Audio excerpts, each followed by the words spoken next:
If I ask you a question, what is a word? You might respond, it's maybe a thing with a specific meaning that's spelled with letters and separated by spaces and is used to form sentences, right? Tripped you up, haven't I? When we're talking with others in our daily conversations, we don't really think about what a word is, let alone a phrase or a sentence. We just speak the language. But in the context of linguistics or any scientific field that comes to mind, we must be careful with our definitions. Google defines a word as a single, distinct, meaningful element of speech or writing, which makes sense for the most part, but in linguistics, we can be a little bit more specific. From a linguistic standpoint, the starting basis of what a word is lies in the concept of a morpheme, the smallest possible combination of sounds to form a basic meaning. Consider the word apple, for instance. Ask yourself, what exactly is an apple? It's a reddish-looking fruit. Now, can you break down the word to represent parts of an apple? Does ap have more of a meaning than pull? If not, then apple would be a morpheme.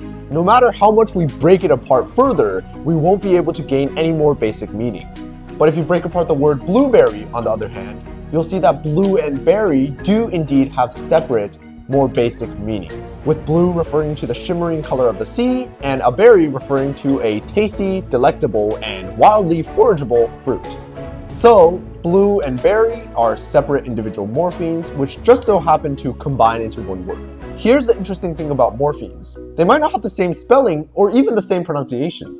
Now, there are two types of morphemes that we can distinguish here: free and bound morphemes. Free morphemes can act as standalone words, but bound morphemes can't. They must be attached to a word for its meaning to be conveyed.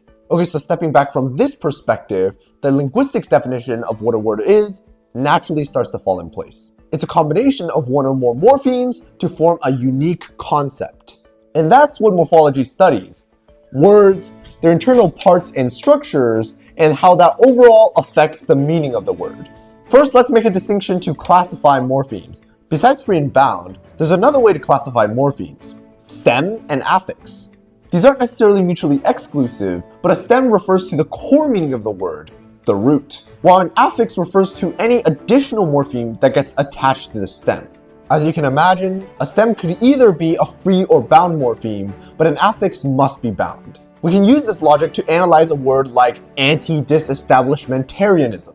So to break it apart, we can mark the stem of the word establish, and all the other parts attached to the word alters the meaning. Meant to indicate that it's an act of establishing, dis to indicate reversal, anti to indicate opposition, Aryan to indicate a political preference advocating for a given stance, and ism to indicate that it's an ideology.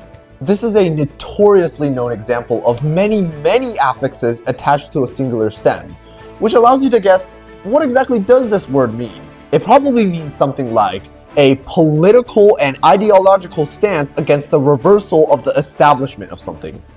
And what is that something? The Church of England, which is then provided based on the context of the conversation in which the word is used. Words like these just go to show the marvels of morphology at work here. Heck, we can even break down the word morphology. Morph meaning shape or form, stemming back from ancient Greek, and ology, a bound morpheme and affix meaning the study of something, often attached to the ends of words like geology or biology. So what does the word morphology mean? The study of the form or shape of something. And in this context is the study of the form or shape of words. There you go, using morphology to study the word morphology. But let's talk more about affixes. There are actually 4 categories of affixes: prefixes, suffixes, circumfixes, and infixes. The first 2 I'm sure you've studied in grammar class. Prefixes are attached before the word, like the word unhappy, in which the prefix un is attached before the stem happy. On the other hand, suffixes are attached after the stem, like the plural marker s, which turns words like cat and dog into cats and dogs. Now, circumfixes and infixes are more interesting.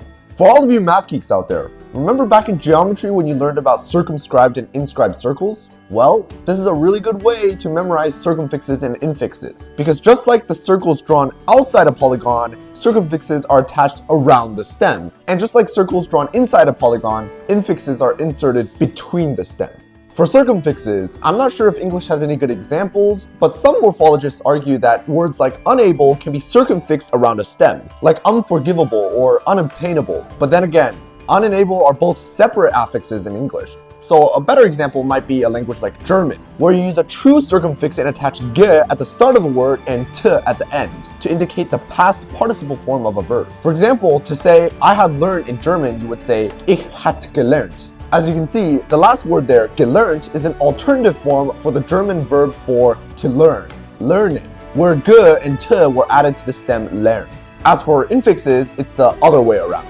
English does have some rare occurrences in which an affix is inserted between a word, usually a compound noun with a pluralizing s to modify the first stem. For example, the plural for passerby isn't passerbys, but rather passers-by. And we don't say sibling-in-laws for multiple siblings-in-law, we just say siblings-in-law. Now there's one other special case that I can think of where infixation occurs, and it's absolutely awesome. Expletive infixation. It's where a swear word or some sort of profanity gets inserted between a word to increase its intensity. It's what I just did there, but maybe we should stay away from it in the professional world. Lastly, I want to talk a little bit about the significant impact that morphological change has in our daily speech. Languages change on a daily basis, and based on the morphological rules present in a language, people coin and innovate new words all the time. Take the word hamburger, for example. Hamburger refers to a simple dish consisting of a meat patty slid between two sliced buns, a dish invented in Hamburg, Germany. But when English speakers heard about the dish, they thought it was a burger made with ham.